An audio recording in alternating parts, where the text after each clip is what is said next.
Nasagip ang ilang babaeng menor de edad na iniaalok umano sa mga parokyano ng isang bar sa Antipolo City. Kung paano nabisto ang iligal na operasyon doon sa pagtutok ni John Consulta. Exclusive. Madilim ah. Ayun eh sir, yung kanina. Sa madilim. Dati liwanag nun, yan yung isang target sir. Pagkapwesto ng mga undercover sa target na KTV bar sa Antipolo City, agad silang inalok ng mga suspect ng short time kasama ang mga babaeng minor de edad. Pagkaabot ng pera sa isa sa mga suspect, nagpakilala na ang undercover agents, bagay na pinalagan ng ilan sa mga hinuli. Hindi ako lalaki!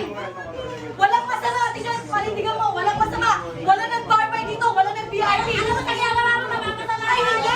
Ayon sa NBI Rizal, may impormante silang nagdetalye sa pang-aabusong nagaganap sa mga minor de edad sa ikalawang palapag ng tinarget na KTV bar. Ino-offer nila ito sa kanilang mga parokyano, mostly dun sa mga foreigners. May mga dinidisplay na mga babae sa labas at meron din sa loob.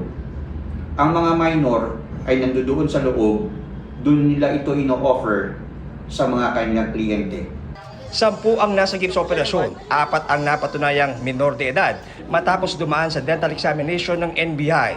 Ang isa nagtangkapang ibahin ang kanyang edad pero nabisto pa rin. Ilang taon ka na? Hindi ka 80s.